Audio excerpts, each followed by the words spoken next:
มาสูงค่ามาสูงพ่อแม่พี่น้องผู้ทำยินกูก็กูเจ้าค่ามาสูงตั้งเสียงค่า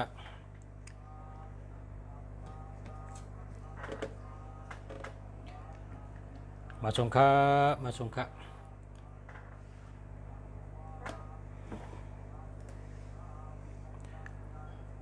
ชาคุมึงดีลาดลองแห้งถัดตุนับค่ะเมื่อในวันที่6 เก้าเหลิน2 เหง21ค่ะเมื่อในแมนวันจันทร์ค่ะเนาะมาสงค่ากำทำด้วยเสียงกำค่ะเนาะมาสงค่ามาสงค่ามาสงค่ามาสงค่าเมื่อในแมนวันจันทร์ค่ะเนาะมาสงค่ากำทำด้วยเสียงกำค่ะเนาะมาสงค่ามาสงค่ามาสงค่ามาสงค่าเมื่อในแมนวันจันทร์ค่ะเนาะมาสงค่ากำ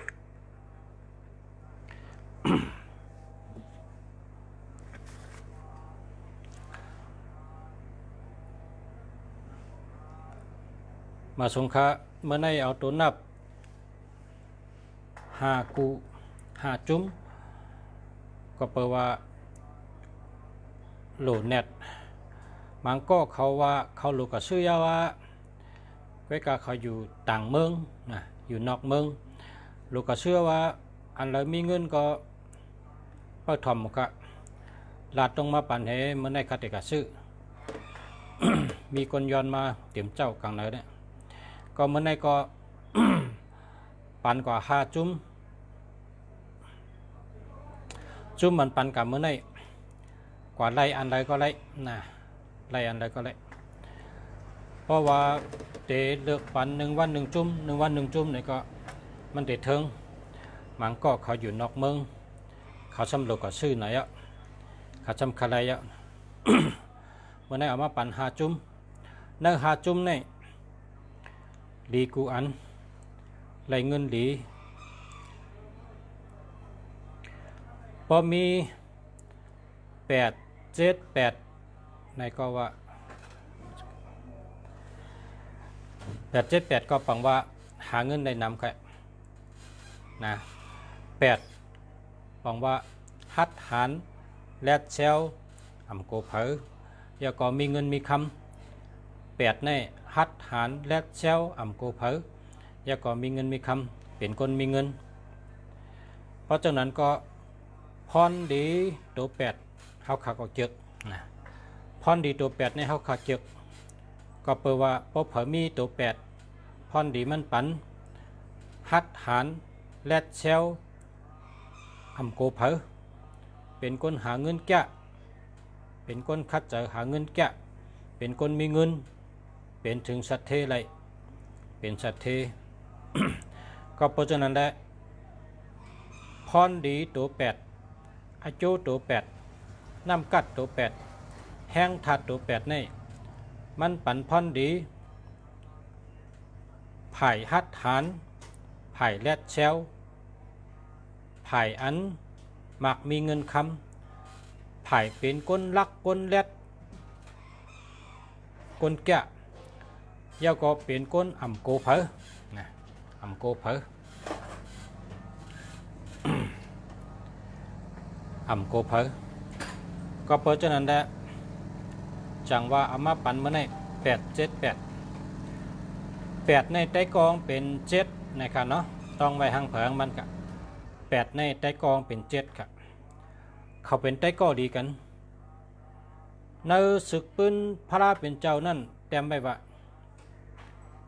ตัว7นี่หมักตางเป็นไพ่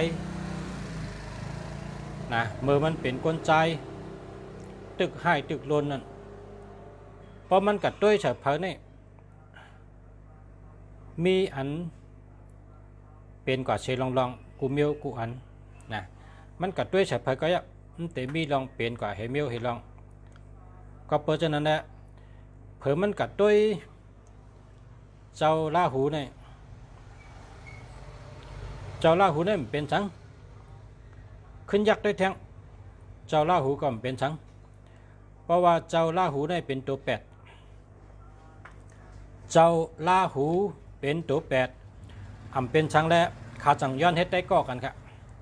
เพราะว่าขาย้อนเฮ็ดได้ก็กันเอาเนี่ยขับเป็นได้ก็ดีกันวะกำใน เจ้าตัวเจ็ดเนี่ยมีน้ำกัดอยู่ก้อยกะมีตอสะมีน้ำกัดใกล้น่ะคัดเจอน่ะก้อยกะซ้ำมีตอสะเจอตอสะซ้ำมีปอกหนึ่งเขาซ้ำอะไรกับตึกซึกซ้ำกันอ่ะเจ้าตัวเจ็ดเทเจ้าตัวแปดเทเขากับตึกซึกซ้ำกันกำในเจ้าตัวแปดเนี่ยก็เป็นก้นเจอฮัดเจอไว้เจอแก้มเจอฮัดหันกูเผอเอาตั้งเล็ดเชลตั้งฮัดหันให้ได้ก่อนตึกซึกพอถึงกับตึกเนี่ยแต่ก็มันอันเป็นตัวเจ็ดนั่นซ้ำญาติญามัดนะญาติญามัดการในมันสมัดจอยนะตัวแปดในมัดจอยตัวเจ็ดว่าเจ้าอย่าไปต้งนะเจ้าอย่าไปต้งขาดไอ้มัดจอยเจ้าแกนะกำในตัวเจ็ดก็เป็นคนใจเห็นนอนไว้นอนไว้เปิ้นมัดไว้มันเจนจ้าหังก่อมไรอ่ะเปิ้นมัดเอานะกำในตัวแปดในจังมาปันแห้งเจิงว่ะเจอตัวซาเลยเนี่ยว่ะเจอตัวซาเลยเจอตัวซาให้เถื่อเนี่ยก็กำตินกำมือกำจืนแห้งเจ้าเก่าเฮียก็ เพราะจืนแห้งเจ้าเก่าเจือกในเด็กขาดกว่าการใน เจ้าลาหูเนี่ยเจ้าตัวแปดในมาลัดมันมาลัดตัวเจ็ดก็คอนเอ็นคอนแห้งเฮียก็ตึงที่เนี่ยพอตึงเนี่ยก็ขาดเจือกในขาดกว่าพอเจือกในขาดกันเนี่ยขาดสองก็ตัวเจ็ดตั้งตัวแปดเนี่ยเขาจอยกันตึกนะเขาจอยกันตึกเฮียแล้วเขาตึกเป้กูมิวนะตึกเป้หมดเถตึกเป้หมดตึกเป้ป้าขุนตาวันนี่กันนะเพราะตึกเป้เนี่ยตัวเจ็ดเนี่ยปอมันจำเป็นขุนตาวันนะตัวเจ็ดเนี่ยค่ะนะปอมันเป็นตัวหนึ่งค่ะกันเนี่ยปอมันเลยเป็นขุนตาวันก้นซึกขุนตาวันเนี่ยตกสมหมดเจ้าตัวเจ็ดตั้งเจ้าตัวแปดในขาหัวมือกันให้ตึกชึกกำในก้นซึกไผ่ก้นซึกไผ่ขุนซึกยาเขาไผ่เจ้าตาวันเขาในก้านหมดชุมหมดนะ อันนี้เป็นลองเตยนะเพราะผักใครเข้าด้วยก็เข้าด้วยอันลุงชาอุปเนี่ยเข้ากับด้วยเนื้อหนังเนื้อยูทูบเต็มเขากล่าวว่าเรื่องผ้าเสานะเรื่องผ้าเสาเนี่ยเทพสนิว่าเจนั้นนะเต็มเจนั้นนะเพราะเต็มเจนั้นเนี่ยด้วยทั้งวันเย้าเลยก็ตัวเดียวนี่ทำไปเย้ากันนะลุงชาก็ด้วยมาหึงนะไปเย้าขาสองก็ตึกเป้กุมเมียวตึกเป้ขุนชึกยาเฮตึกเป้ขุนตาวันเฮตึกเป้ขุนเดินเฮนะตัวเจ็ดตั้งตัวแปดในขาโฮมมือกันตึกกันโฮมมือกันกับตึกยันชูก็ก้านหมดก็ในพอถึงกับเป้ขุนตาวันเนี่ยขุนตาวันเนี่ยเป็นปอดตัวเจ็ดนะก็ในจำขุนตาวันในจังปอดเอาปานกุมเนี่ยลงแคบไปตีดินว่ายอมก้านยอมชุบยอมชุมซึกกำนั้นน่ะเจ้าตัวเจ็ดตั้งเจ้าตัวแปดเนี่ยขาขึ้นกว่าหามัดก้นอันที่เฮ็ดดีต่อของขาเนี่ยกับมัดมาให้มัดจู้กันมันใครรัดเนี่ยได้ว่าตัวเจ็ดตั้งตัวแปดเนี่ยเขาเป็นได้ก่อกัน เขาเป็นใต้ก็ดีกันพอเมื่อเราตัวเจ็ดตั้งตัวแปดได้เมื่อเรามาจับกันปะเนี่ยการงานอ่องมันอันว่านั้นมันเดเกิดขึ้นจอมกลใจกันกำเดียวกำในลุงศาสตร์รัฐในชูเจ้าในกลางเมืองเชียงใหม่เนี่ยในกลางเมืองเชียงใหม่ในเมืองหลวงเชียงใหม่เนี่ยมีตึกปอเล็กอันหนึ่งนะตึกปอเล็กปอว่าเมืองเขาเปิดห้องว่าปุ่งนักเด็กนะปุ่งนักใจตึกปอเล็กนี่เขาเตรียมว่าโฮงพิมพ์78ในเขา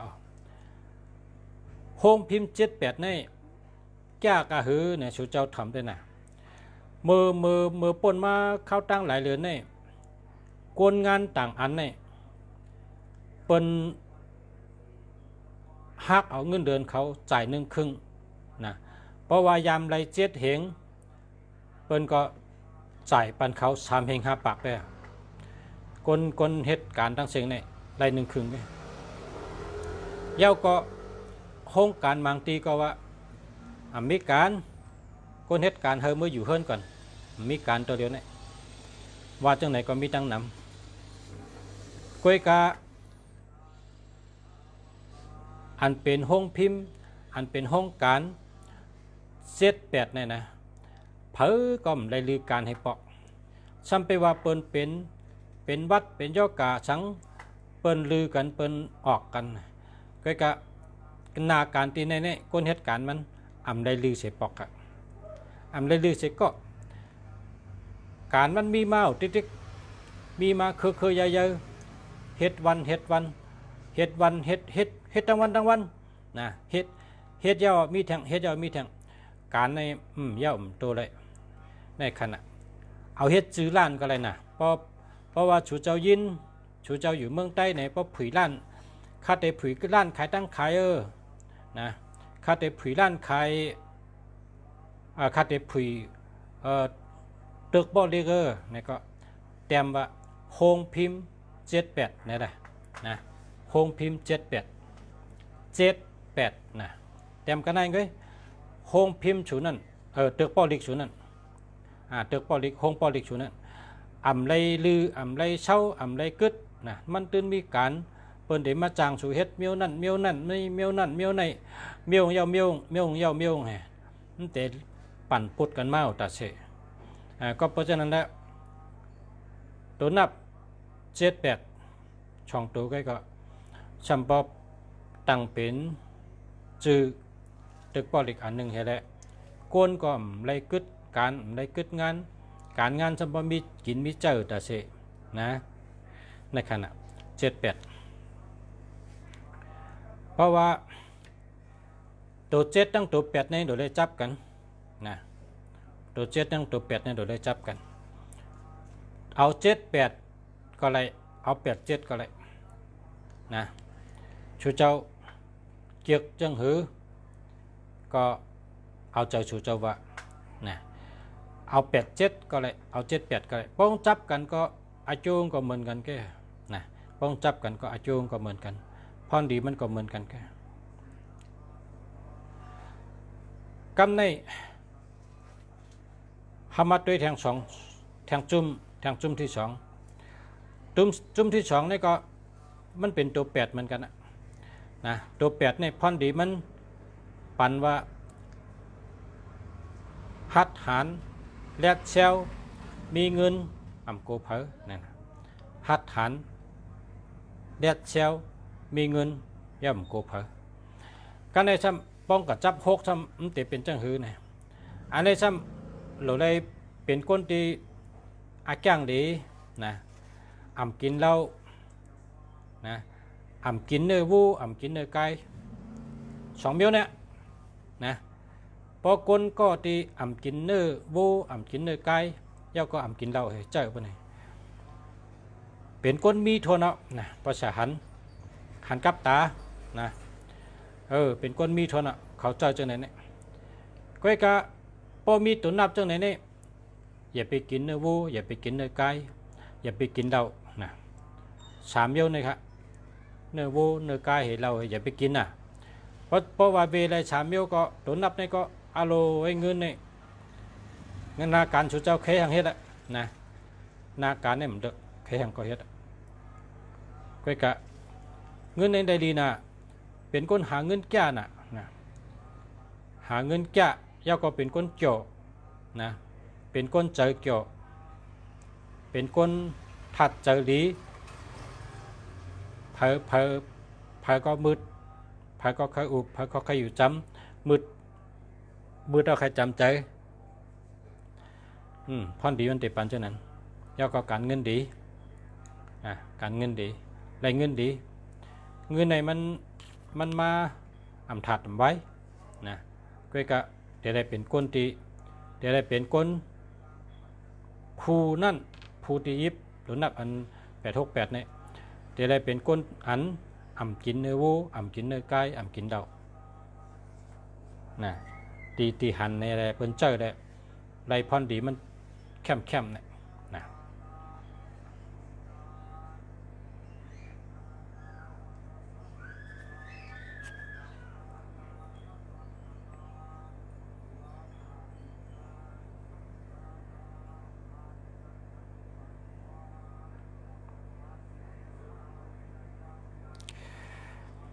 คำในสมมาแทงกูหนึ่งนะมาแทงกูหนึ่งมาแทงจุ่มหนึ่งผมจะกูอะมาแทงจุ่มอันไหนจำเป็น969อันนี้ก็พอนดีมันเดเหมือนหนังเฮากว่าเมื่อหนังเขาก็อยู่ใน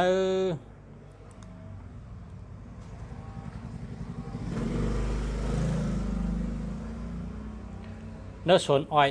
นะเมื่อหนังเขาก็อยู่ในสวนอ้อยเขาก็อยู่ในสวนอ้อยนี่ก็เข้มน่ะ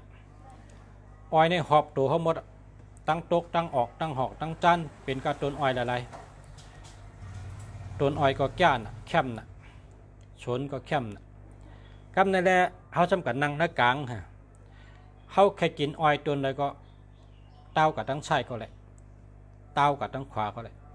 เต้ากับตั้งหน้าก็เลยเต้ากับตั้งหลังก็เลยเพราะเขาแค่กินต้นอ้อยเพราะเขาก็อยู่ในสวนอ้อยตัวนับอัน969ในเด็กเป็นเจ้าไหนตัวแตกมันเปลืองแตกมันตัวอย่างมันอุปมามันก็แตกในว่าเหมือนอย่างก้นกับนั่งในสวนอ้อยกาตาหนึ่งกินของหวานของเจม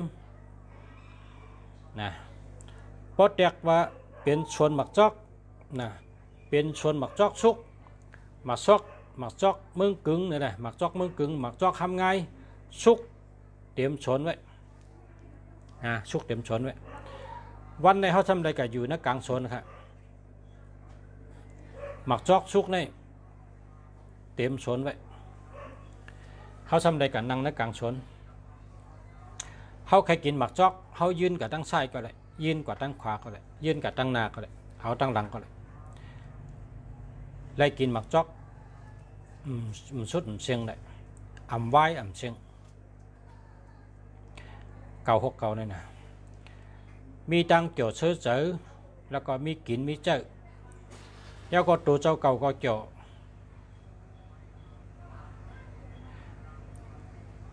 เมื่อนังสลาเฮาลัดว่าก้นเจ้าตัวนับ789ในเมือนหือละเนี่ย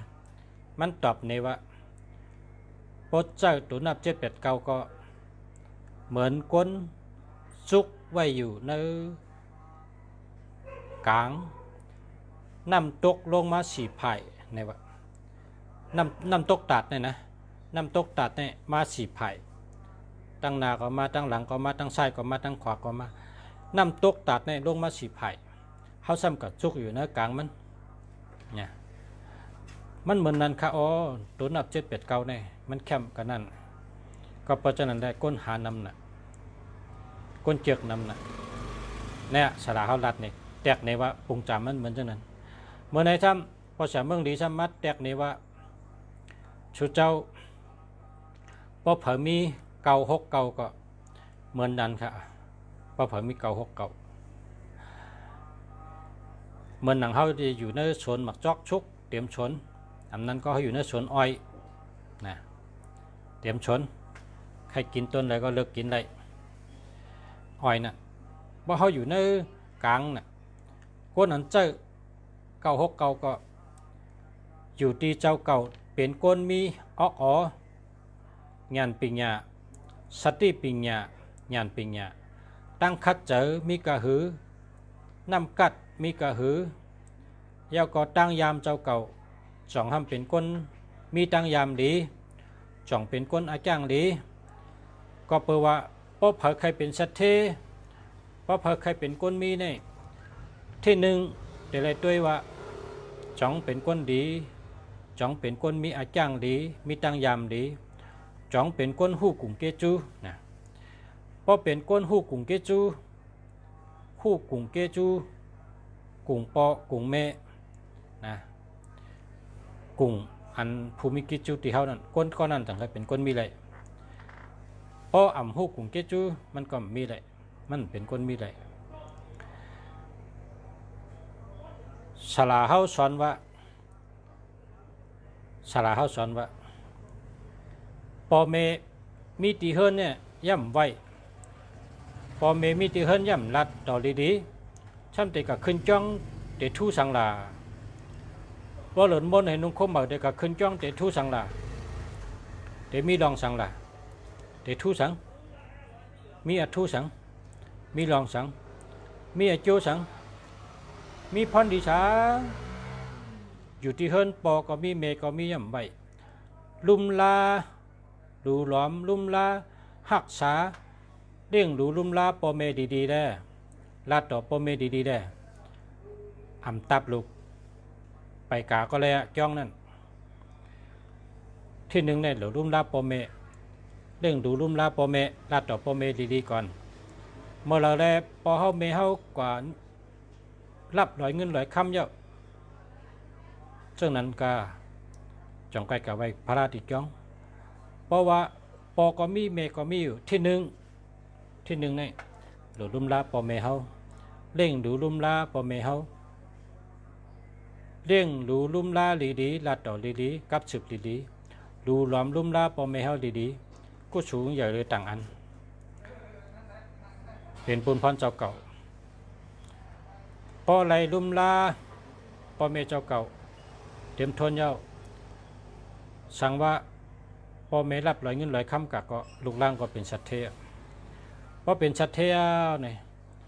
ใครดูสังก็ดูได้ใครทับตาหน้าเจ้าหือก็ดูต้านได้ก้นเฮาหลุดมีตาหน้ายาวก็หลุดมีสีละสองเมลนะตัวเลยมีทั้งสองเมลจังก้อยปนตั้งทุกข้าพอเจอตัวนับเก่าหกเก่านี่พรดีมันเตปันหนึ่งเตเป็นก้นหมอลุมลาตัวเก่านะที่หนึ่งนี่นะเตเป็นก้นหมอลุมลาตัวเก่าที่สองเป็นก้นเจอเกี่ยวเจอซื้อที่สาม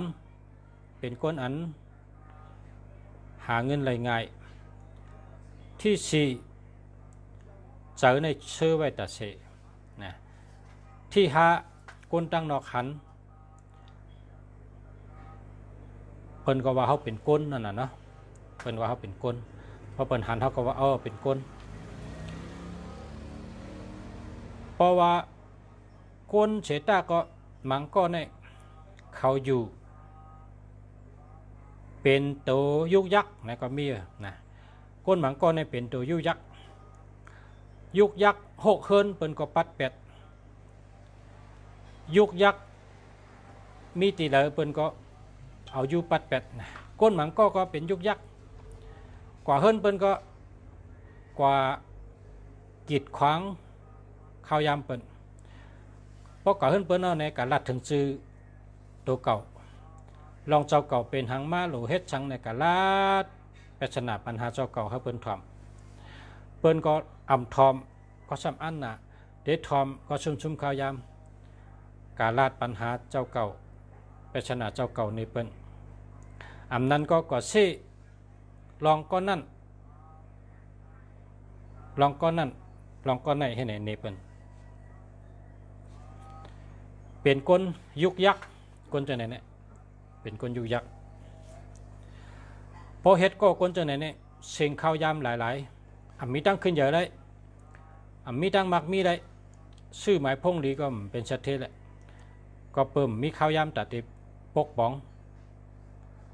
การปกป้องหรือเจ้าสติหรือเจ้าสมาธิปัญญาเฮิงเกิดปิญญามาเหี่ยวและทัดสังเล็บเห็นเงาลายเมื่อเหลียวเป็นขายหังขายลีอีหังอันเป็นเจ้าป้อมมีมไรตื่นดูเจ้าหน้าตาเส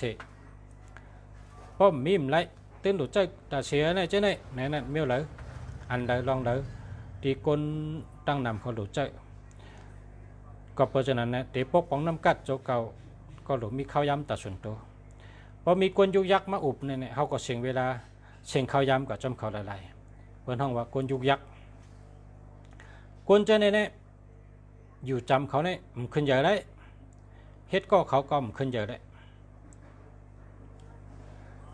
กวนยุกยัก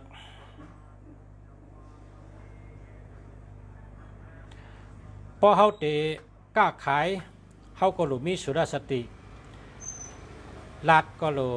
ป้าเจอป้าข้อเหลาดตัวนาดุกะตั้งยุ่มตั้งลาติลีตั้งเอาเจอเสกดุกะเหลาดพอเขาซ้ำมีกวนยุยักมาลัดต่อเขาเนี่ยอันกวนยุยักก็มันหลุอุบเขาก็หลุมันอ่ะหลุทอมมันอ่ะการกล้าการขายเขาก็มีสมาธินะเพราะเขาติดกับเหตุการณ์อันเขาหลุดเจอออกเหตุกับเหตุการณ์นั้น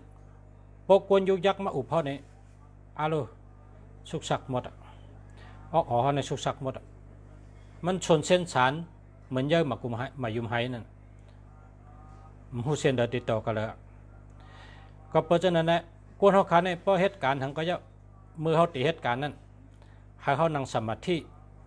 เฮ10 นาทีนะพอเขานั่งสมาธิ10 นาที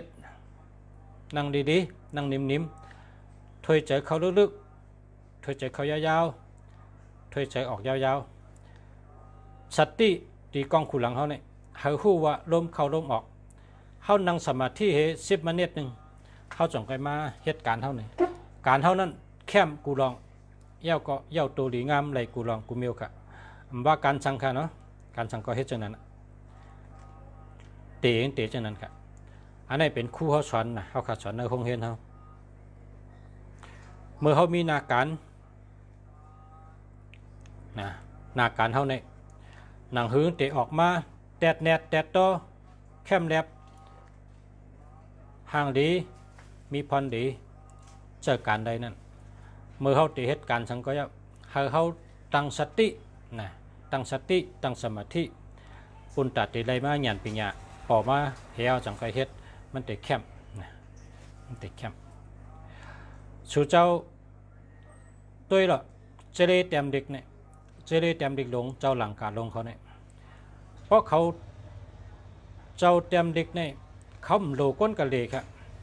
เขาโลก้นกะอุบครับเขาเกี่ยวก้นกะเลเขาเกี่ยวก้นกะอุบครับเพราะว่าเปิดมาจ้างเต็มเด็กตะลาหนึ่งหมู่นะไล่เอาเงินเหี่ยวต่างบ่อยากเขาแตกให้ปานเอาเนี่ยเจริญเขาเนี่ยเขาแต่หางแห้นน้ำเน่งขมเหกินข้าวเหนียวก็ปลาเขาวันเหเขากว่าอยู่ที่ซึ่งซุ่มเล็กๆก่อนนะซุ่มเล็กๆก่อนตีมีลมมาตั้ง4 ภายซุ่มอันนั้นเมียนกังค่ะมันเมียนกังมันก็เพราะว่าลมในมันแต่ได้มาปิ่นแดกลายออกซิเจนเป็นกับปุ่นแต่ออกไซด์ช็อกชักเข้ากับเนื้อตัวก้นเขากอดถึงเนื้อปอดออกขึ้นเมื่อเนื้อก็โหขึ้นเขาต้องกูหลังลงเนื้อปอดก่อนเนื้อตับขึ้นเมื่อนี่กว่าเห็นแหลกลายเห็นมาลมเก่าออกกะลมเหมือเขามาน่ะเจ้าตาลาเขาก็นั่ง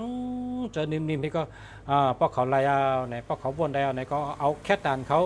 เอากำเต็มเขาปักลงกับเนื้อจีไตให้ก็เต็ม อาโล6หลังกา12หลังกาเนี่ยเขาในขายยกมือไว้อะสาธุเขาว่าเขาเจ้าในได้เป็นเทพเจ้า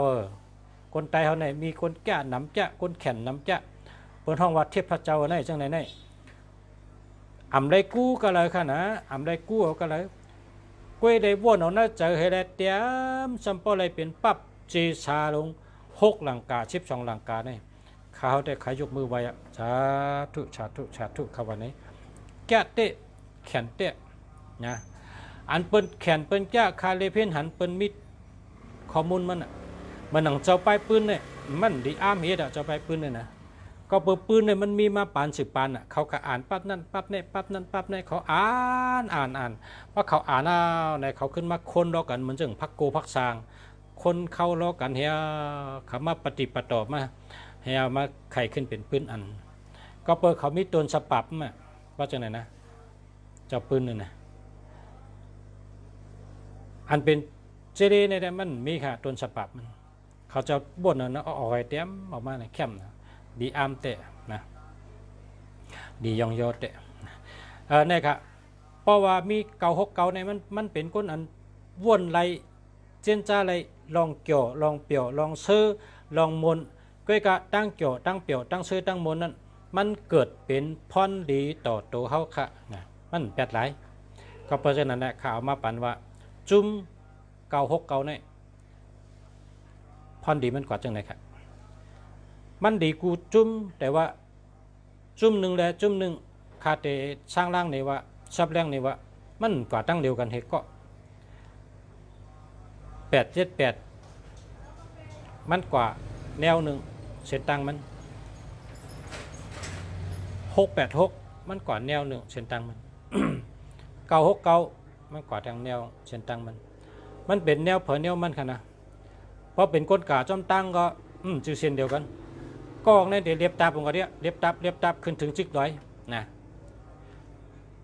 กองเนี่ยเรียบตับก็เรียบแต่กองเนี่ยมันขึ้นกะกำยังมันได้ขึ้นเสื้อมงได้จิกร้อยขึ้นซื้อให้แน่นะมันเป็นเช่นเดียวกัน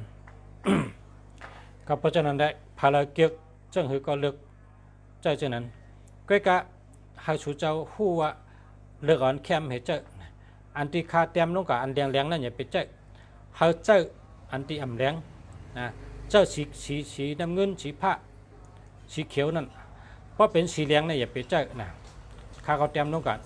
พาเราเป็นไต้ก็คาเนเพชรพวกก็ตัวมาเลยคาหมายพงเข้มจ่องขายค่ะขายมีขายค่ะกับ10มันตั้งเบอร์ค่ะนะอันคาเต็มลงกันนั่นอันคาเต็มในชูเจ้าพระเจ้าตัวลิกเลี้ยงนั่นอย่าไปเจอนะเผอก็อย่าไปเจอพระเจ้าตัวลิกเลี้ยงนะอันตัวลิกเลี้ยงนั่นอย่าไปเจอนะพรดีมีนำกันเนาะเก่าเข้มก็เข้มเกี่ยวก็เกี่ยวเงินก็มีใครหมายพงเข้มมีค่ามีข่าวมีขายครับ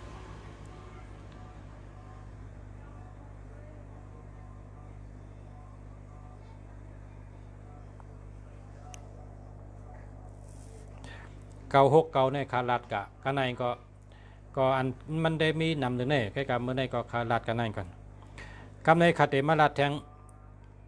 565กันเนาะ565ในซ้ำ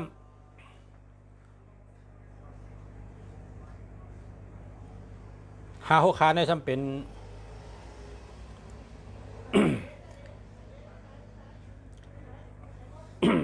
ความไตในเป็นว่ามีไหวพริบนะเป็นก้นมีไหวพริบหรือก้นมีไหวพริบหรือแบบปอความตีความเมืองเขาในเขาว่าแพทย์โทยันเป็นก้นมีแพทย์โทยันก้นมีแพทย์โทยันเนี่ยแหลกลายจอมเงาลายมันเหมือนหื้อเนี่ยคัดเอรัดในสุเจ้าเหมือนไอจอกจังแปดไอจอกจังแปดได้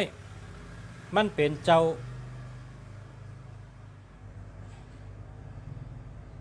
แพทย์โทยันไว้บนห้องว่าพลิกแพงไหวพริบไวมันไวน่ะ เพราะมันหู้เงาลายและสถานการณ์เนี่ยมันหู้อะไรตลอดเวลาเขาขิงกูขิงกูยำนะ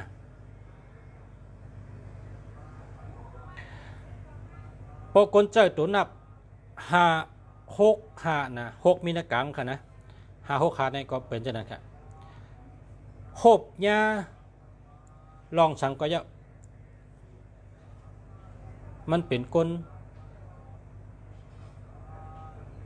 แรดเป็นก้นลักแหลมมันเป็นก้นมีตังหูมันเป็นก้นมีสติตลอดตาเสกครับมันมีสติตาเสกมีสติวิทยาตาเสกเย้าก็โหบยาก้นจังหือก็มันหูว่าแต่ได้เอากล้ามเลยให้รัดต่อก้นจังไหนเนี่ยมันเลิกคอกล้ามมันให้ออกมารัดต่อครับมันใจคอเร็วกันคอกล้ามอันเตรัดกล้ามแทงคองใต้เขาว่าคู่กาละเทสะนะคนใจตัวนับมันเนี่ยเป็นก้นคู่กาละเทสะกาละหูกาละเทสะเนี่ยเป็นใกล้ลากันนะของยำยินเนาะ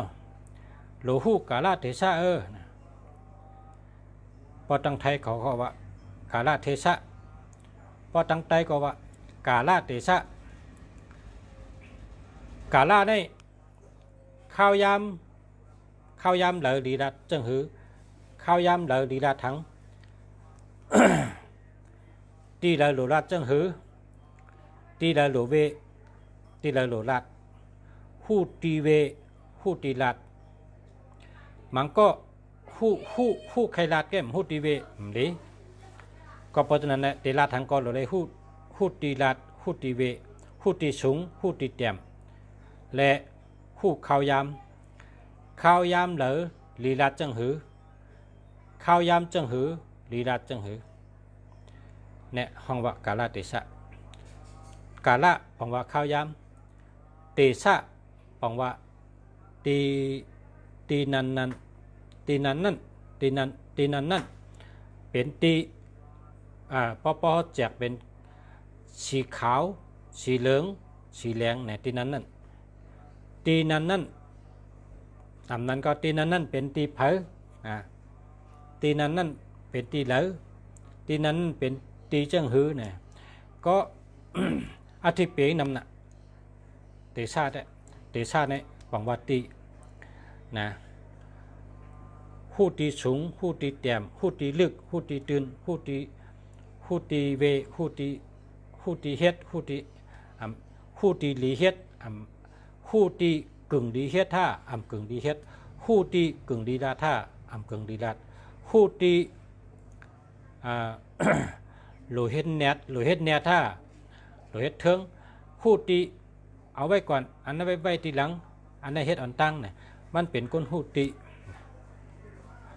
มันหลากหลายเลยนำนะนั่นหลุดใจสติปัญญาญาณปัญญาอยู่กับตัวเขาเห็นได้ทัดสังเมื่อเขาเตะลงมือเฮ็ด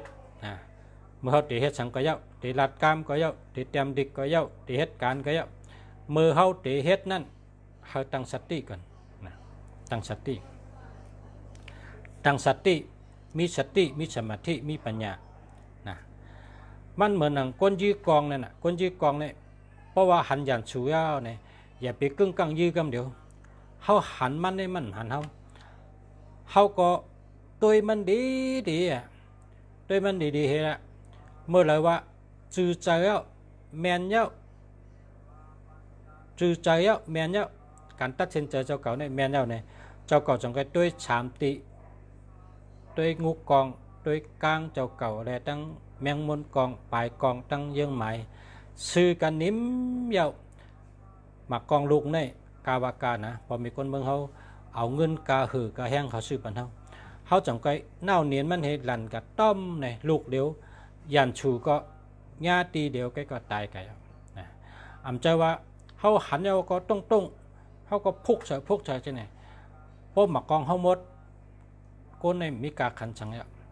ก้นชึกเนี่ยเพราะมีกองในมือเนี่ยมีกาขันชังเนี่ยหมามีงาเป็นก้มโกป๋ามีกางเป็นก้มโก ก้นซึกมีกองเพิ่นก็โกมีติโกหังอ่ะก็เพราะฉะนั้นเนี่ยเฮาหลหักหมักกองเฮาไว้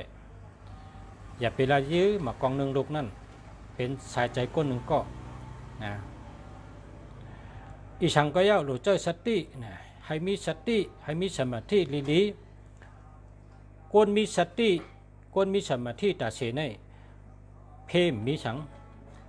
เพมมีเหมียวนะมีเพสังก็เปลมล้ำเมามังสติช่ออ่ำสติอ่ำวิริยะและมังก็ในก้นแก่ก็เปิ้นว่าปลาลงตายน้ำตื่นนะปลาลงตายน้ำตื่นก้นแก่ก้นแข็งมังก็เนี่ยกึ่งดีตายก็เลยตายกึ่งดีชุ่มก็เลยชุ่มกึ่งตีแก่กึ่งดีตกก็เลยตกก็เปิ้นว่าวิริยะช่อกอบนั่นแหละสติวิทยาในลำลองเลยเปิ้นฉะนั้นแหละจังได้เอามาปั่นตัวนับอันนี้มันเป็นตัวนับ5 6 5นะ6ในเป็นเจอกะ6ในเป็นเจอมัน6อยู่ในกลาง6ในเป็นตั้งเกี่ยวเจอเชื้อเจอก้นเฮานะ6ในมีเงินมีตั้งเกี่ยวเจอเชื้อเจอค่ะตัว6เนี่ยนะตัว6ในอยู่ในกลางค่ะมีตั้งเกี่ยวเจอเชื้อเจอมีไปมอนปิญญาก็มีค่ะเป็นปิญญาไปมอนแล้วก็มีเงินมีตั้งเกี่ยวเชื้อเจออันนี้อยู่ในกลางค่ะเนาะไผ่ซ้ายไผ่ขวาซ้ำเป็นตัว5ข้าเอาตัว5ไว้จังไหนตัว6อยู่ในกลางมันเป็น5 6 5ข้าเลิกมาปันพอมีพี่น้องเขาเนี่ยเข้มโทนเอาพอชูเจ้า5 6 5ในเฮ็ดสังแรงเข้ม5ในปองว่ามีสติปัญญานะมีสติปัญญาตัว5เนี่ยนะมีสติมีปัญญา5ในมีสติมีปัญญาย่อมี2ก้อกันค่ะมี5 2ตัวกันอ่ะมันเหมือนหนังคู่เมืองหลีเนี่ยมีฉลาด2ก้อไผ่ขวาก็มีฉลาดก้อหนึ่งไผ่ใช่ก็มีฉลาดก้อเพราะคู่เมืองหลีเดทางในก็เขา2ก้อในมีอยู่ทั้งคางคันเนี่ยไผ่ใช่ก็มีก้องไผ่ขวาก็มีก้องเขาได้รัดครับว่าเฮ็ดไหนเลยเฮ็ดไหนรัดจังไหนเขาได้สอนคาตาเชคาราจังก็เปิดเขาปันสติคาตาเชคาราทังก็คามิสติก็เปิดว่าเป็นเจ้านั้นแหละข้างอามาปันชูเจ้า5 6 ขาในเข้มทนเข้มลองเป็นก้น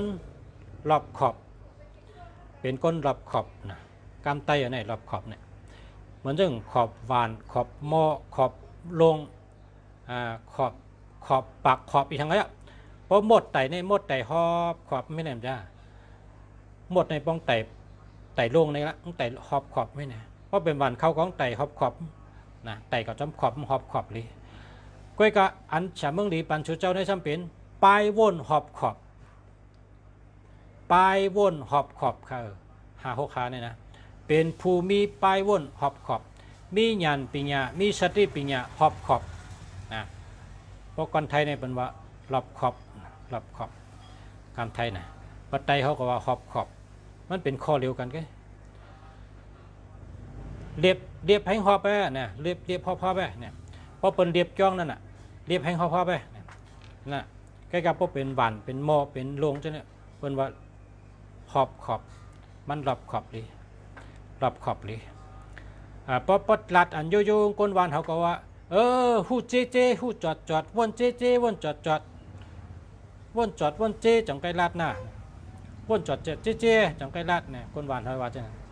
นะก้นหวานเขาบรรดัดจังก้นหวานคนน่ะวนจอดเจจังไกลลัดเลยวนเจจอดเจก่อนเนี่ยวนเจดีวนเจจอดเจจังไกลลัดในเป็นกรรมก้นหวานพอนาฬิกเนี่ยเขาเตรียมว่าหอบขอบเลยเนี่ยว่าหอบขอบมันรับขอบเลยนะในเป็นตัวนับ5 6 ขาในเป็นตัวนับมีปลายวนหอบขอบมาให้การสังฆะให้มีสติให้มีสมาธิญาณปัญญาเขาในเจ้าไว้ตาเสเอาออกเขาในนะก็โขเขาในเพราะเขาเจ้ามันติดขีขอมันจังผ้าขึ้นหอนั่นน่ะผ้าเขาในป้อมพันไม้ป้อมรับมาหินเลยนะหองขึ้นพอหองขึ้นแดงจงหงเนี่ยผ้าเขาเนี่ยช่ำไปว่าเป็นเรียกคำง่ายของพันไม้หมพายนะเขาหลุผ้าในหลุรับมาหินให้คมบ่ลืมแต่เสีย1 รับ 1 พายพอเขาหมักหินทั้งผ้าเนี่ย พอเขารับผายเอาเหตุการณ์ทางก็เขาพอมาถักไม้ของห้อยเข้มดีพอผ้าเขาถึงในถักไม้ทางก็ห้อยมันเข้มกวนก็เหมือนกันอ่ะออกกวนเขาเนี่ย1เจ้า1เจ้าออก1ดี1เจ้าออก1ดีนะออกกวนเขาเนี่ย1เจ้ามัน1แค่ดีพึกเจ้ามันกูวันอ่ะพึกลัดกูวันพึกเตรียมกูวันอ่ะเขาใจออกพอหึงมาเขาก็ออกเป็นก้นออกดีจ้ะมาชมกันเขาหลุดใจออกเขากูวันพอเขาใจกูวันเนี่ยออกในดีขึ้นนะในออกก้นในก็เหมือนจังย่อยกงเกานั่นน่ะนะย่อยกงเกาเนี่ยชูเจ้าตุ้ยดูเส้นเรียกเนี่ยย่อยกงเกาเอาเส้นย่อยกงเกาเนี่ยคัดวันเส้นคัดถูตั้งวันตั้งคืนอ่ะพอแทงหลายเรือนมาชูเจ้ากับตุ้ยพอเป็นตีกงเกาอยู่เนี่ยผลน้ำโฮเขาตีกงเกาอยู่เนี่ยนะมันขัดย่อยกำเชียนแต่เช่นคนหัวคันนี่แกมันขัดใจเฮ็ดเฮิร์นมันเนี่ยผลบ่มโฮเลยค่ะกงเกาในป้องขัดนำมาเหมือนนั้นขนาดออกก้นเฮาก็โหก้นเฮาในเพราะเจ้าติ๊กๆเนี่ยเชียนปิงหยาในดีใหญ่มากดิค่ะเชียนปิงหยาในดีใหญ่มากป้องใหญ่มากในก้นในหึงมาเป็นก้นมีปิงหยาเนี่ยย้อนเฮาขัดใจเนี่ยค่ะย้อนเฮาคัดใจลัดเนี่ยค่ะพอเมื่อเฮาคัดใจลัด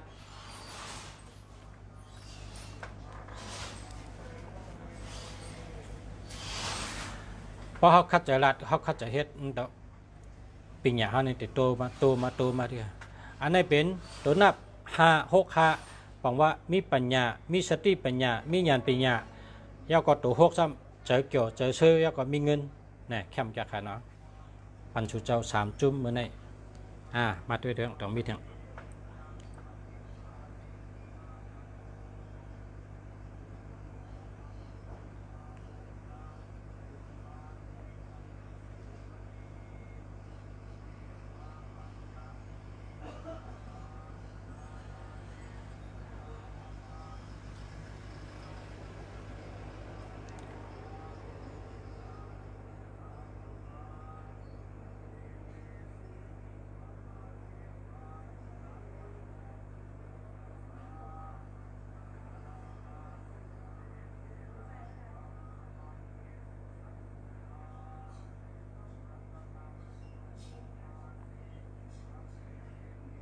คำนะคำลำต้วยคำ5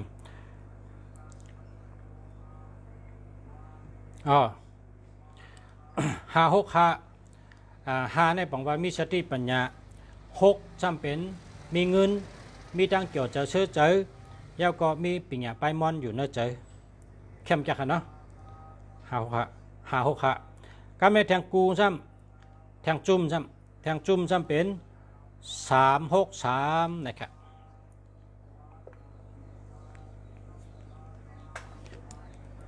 3 6 3ได้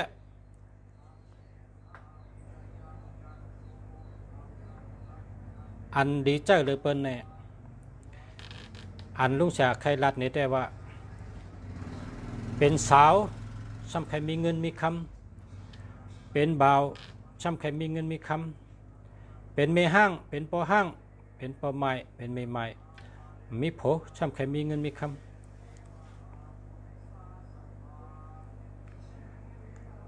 ใครมีเงินนะใส่ได้ครับกลดอดแล้วเขาสาวอ่อนเขาเมาอ่อนเขาเจ้าให้ได้นะหาซื้อให้ได้พอกลใจก็พอมีเงินมีคำนำเปิ้นก็ติดด้วยว่าหลอนก็เนี่ย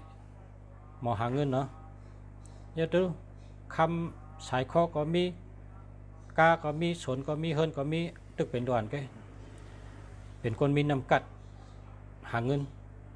เมื่อนั่นแหละเพราะเจ้าเก่าเป้ตัวเยอะเมื่อเจ้าเก่าเป้ตัวเยอะเฮิรนก็มีกาก็มีนาก็มีสนก็มีคำก็มีพอโหลก็หักก็เลือกเอาละใครไรไผก็เลือกเอาละนะเลือกเอากองก็พอเลือกแล้วอย่าไปเอาแทงเอาก็เดี๋ยวพอกำไตในเปิ้นสอนว่าเมเนี่ยปากหนึ่งก็ปอ ก็หนึ่งก็เซ็งเนี่ยว่าเขาเอาปากก็ไปป้อเจอป้อใครเดียป้อไม่ยิงเนี่ยก็เลยแคมใครเดียค่อยกะบนช้อนไว้กำไตเขาบนช้อนไว้ว่าปากหนึ่งก็ป้อก็หนึ่งก็เซ็งบนช้อนไว้เช่นนั้นก็เพราะฉะนั้นแหละเขาก็เอาก็เหลียวนั่นเซ็งได้ปะ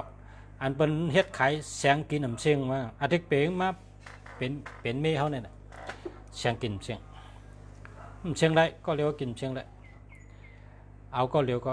ไรอ่ะนะก็เพราะว่าแห้งไรลุงเสียราจังนั้นในตัวนับอันในอาจุนแห้งน่ะ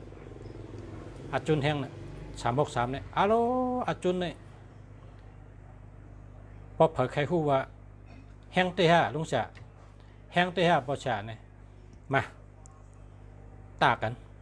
ก็ซื้อเจอได้แทง6 เดือนห้องกันลัดต่อกันแทง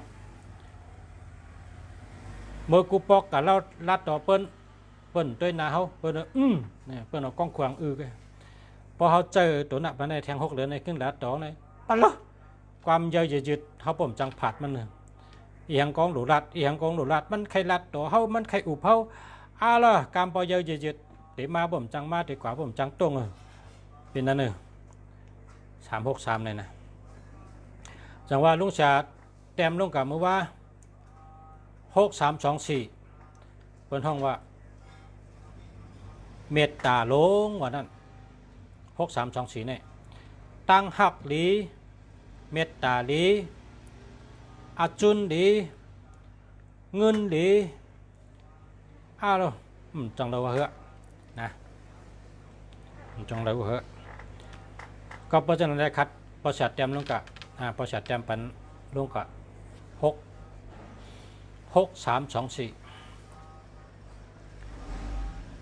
2463แต้มลงกับเป็นต้อยเมื่อว่าการในเมื่อในจะมาถึง363น่ะ363ก็คือเดียวกันมันก็คือเดียวกันก็กะมันดูดอีหาเนี่ยมันดูดแบบ24นะเพราะสูเจ้ากับชื่อไร36324เมื่อไหร่ได้อาโลตั้งจอดนะเมืองก้นได้สูเจ้าเป็นที่หนึ่งเงินคำก็หาง่ายลาบก็หลีเงินก็เหลืองจอก็จอตั้งหักก็เต็มตีหลวงแทงหลวงแทงคำไหนแคบหนาก็เพราะฉะนั้นแหละเมื่อกูปอกนั่นมันมีผลลัดนะห่มหูพี่น้องไตเขาก็ย่าหังก็เจอนั่นไรหังก็เจอนั่นนะน้องลุงสาวเนี่ยน้องสาวเนี่ยว่าปนว่าหมายพ่งรีว่ามันทดที่ดูก็ยาวพอบนโทรมาตูดฮัลโหลพอยินเสียงก็แล้วนะมันบาดเจ็บนะเมื่อเขากูบอกเขาก่อมหู้น่ะลุงสาวก็เจอศูนย์มี3-4ตัวกูบอกเมื่อติดมานะเมื่อหูเย็ดการในเขาก่อเหล็กกุ้งเทปก่อเหล็กทะเลปังลายนะเพราะว่าก่อเหล็กปังลายก่อเหล็กปังลายกว่าหึงแล้วก็มีคนไทยเข้ามืดกันมันก็ป้าเหล็กติงมันจำป้ากับตัวป้ากับจูตัวตีเป็นตัวหมายจากรัฐเนี่ยเมื่อนั้นในรายจ่ายหนึ่งก็ใน600ค่ะนะกัดตัวเนี่ยนะ600ลุงฉายนี่ก็จ่ายลุงฉายยังจ่าย900ไปกันเนี่ยเพราะว่าด้วยพิเศษด้วยเอาเงินเท่าไหร่เนื้อทองเท่าไหร่ปันมัน500 600ไม่ต้องไก่ตัวปันเท่ากับกูบอกเนี่ยลุงฉายไข่ตัวน่ะการในปดตัวยาในลุงฉายมันนั่งตีปังลายให้วนว่าลุงฉายนี่เป็นแฉบเป็นตังเป็นก้นตัวมหาปกแต่งให้สังแลก้นก็ในซ้ำตัวตุนหน้าพี่พ่อมาซ้ำแมนว่าแมนนะลุงฉายกว่านั่งด้วยตีกว่านั่งตีน้ำปังลายให้วนซึ่งหือก็มันแต่มีลองตังมันอยู่มันตื่นมีลองมีตังมันแต่มีนะประกำไตเขาก็ว่ามีปับมันแต่มีจามมันก็ตัวนับเนี่ยเขาตักลงสารในแมนนะตักแมนหมดนะกูปอกในเป็นยอกะหลายมิ้วเขาเมื่อเจ้า0 3 4ตัวในยอกะนำนะ โลห้องยาตีใดก็กะยาตีใดก็กะห้องยาก็เลยขึ้นนะกูบอกนะเฮก็เยากัดนำน่ะเฮก็คนคนนั้นก็ตักแม่นเอากุฏิเป็นนั่นนั่นนี่เป็นได้ไหนมันว่าแต่ลุงสามตักเสียงพอเขากัดด้วยไปต่างพอเขาว่าแม่นแม่นไหนมันเลยเจออย่าไปตักเสียงถอมเดียถอมมันรัดเดียการในพอมันลาดเจ้านี่ก็มีแค่นี้หมดเลยเหรอหมดห้าเนี่ยเขาถามหมดห้าเนี่ยหมดมีกันแน่เขาก็มาสงคาเขาขาย้อนมือก่อนนะเขามาให้ออกมาว่าเขาว่ามันแมนว่าแมนมันตักเขาเนี่ยแมนกูมิ้วนะแมนกูมิ้วการในเขาจังมาวนว่าเฮ้ก็มันมีหลงตังมันตัวนับเนี่ยเขาจังเห็นเตะว่านะอันนี้เปิ้นผุยเห็นกันเลยเขาก็เอาเงินปันให้มันกลางกับ3,000 ไปนะ1 ตีนะ3,000 ไปก็มี5,000 ไปก็มี6,000 ก็มีกระจายเป็นเขาช้อนเนี่ยที่กรุงเทพเนี่ยเขาช้อน10 ชั่วโมงเลยขนาด3,000 ไปเนี่ยจ่ายเงินให้เขาเห็น10 ชั่วโมงแล้วก็ออกมาไปปองใจกว่าทั้งตีกว่าทั้งก็กว่าจ่ายเงินให้เขาเห็นไหนค่ะเมื่อนั้นเนี่ยมันปองใจอยากเปิดมึงไปพูดเตะก็ได้เห็นมาไอ้พวกปองใจเนี่ยก็ได้พวกหมอเลี้ยปองใจเนี่ยช่างปะติดกับใจกันเลยเนี่ยติดกับใจเลยเนี่ยอันหมอมาเนี่ยเพราะแต่ว่าตัวเหมือนจังว่ามาจ่ายค่า600จ่ายค่า6 บาทไอ้ค่าตัวอย่างชุดเนี่ยมันหึงแต่มีกองไงก็ในลุงชาวนได้ว่าติดลัดมันพี่น้องไต้เขาเปิดไม่กันนะเมืองไทยนำน่ะให้เขาเลยฮู้ให้เขาเลยเจอตัวนับดีๆให้เขาเลยเจอตัวนับดีๆให้หมายพงเขาเป็นหมายพงดีให้โปเลี้ยงหักให้ไม่เลี้ยงหักให้เขาอยู่ดีกินหวานให้เขาลดเพให้เขามีเงินบนได้จังไหนก็ได้มาพึกเฮ็ดมาพึกลัดเมื่อกูปองในลุงแซมฮัดลัดหรอลัดกำตัวในอายเปิ้นนะอายเปิ้นฮัดลัดก็ได้พึกติดกังก็ตั้งดีเห็มตั้งแคมเห็มตั้งผิดตั้งถูกเราเล่กันตั้งตียุบย่อมก็มีตีมีพันดีก็มีเราเล่กันมาให้ซะนี่จังมาถึงบ้านเหมือนอะไรกันก็เพราะฉะนั้นพอเป็นพี่น้องเขาอะไรเจอหมายพงดีๆนะกูเจ้าเขาชูเจ้ามีหมายจักลาดดีๆนะเมื่อในมาปันจุ่มมันชุดตั้งหลังในเป็นจุ่มเมตตาลีนะเมตตาลีตั้งหักลีเงินลี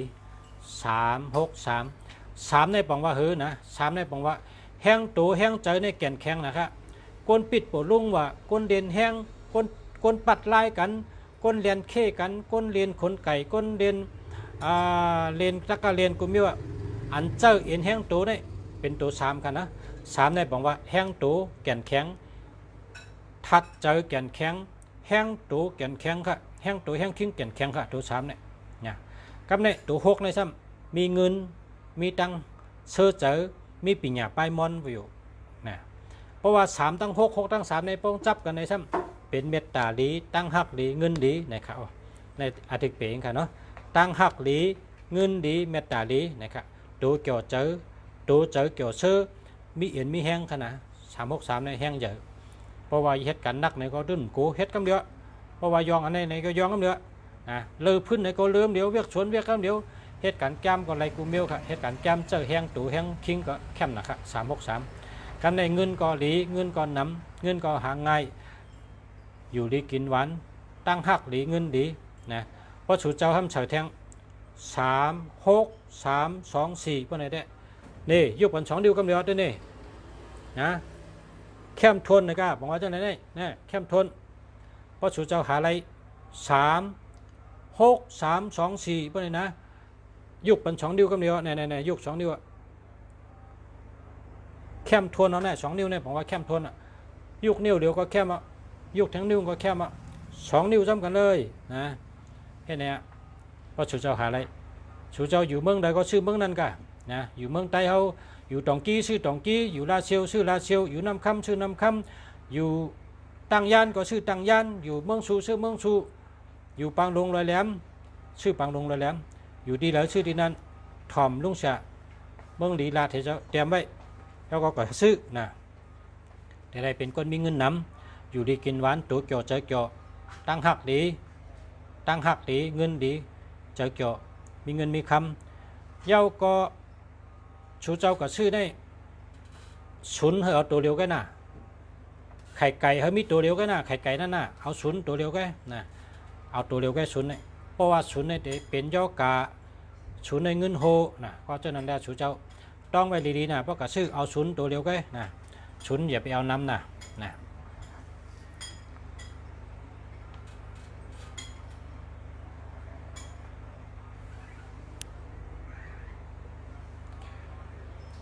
เข้มแล้วว่าขานอกพ่อแม่พี่น้องเขาค่ะมือกลางค่ำกับบดตันขึ้นหบกันแทงป้อมตันก็มาพกนะก็เนี่ยข้าวยำแล้วครับก็มาสุงค้าพ่อแม่พี่น้องเขากูก้นแดกูเจ้าตั้งเสียงค่ะผู้ทำยินตั้งเสียงค่ะมาสุงค่ะย้อนชั่วกูก็ได้อยู่ดีกินหวานเหตุการณ์ขึ้นเยอะมาสุงหน้าการขึ้นเยอะเฮืองกูก้นเสียกำย้อนให้กูก็ได้อยู่ดีกินหวานก็เย็นช้ำฉะหลอดเพศหลอดหยันเพศก้างหยันก้างกูก้นค่ะยาวก็ย้อนให้กูก็อยู่ดีมีเงินห่างดีกึกปืนกูเจ้าเสียกำค่ะมาสุงค่ะ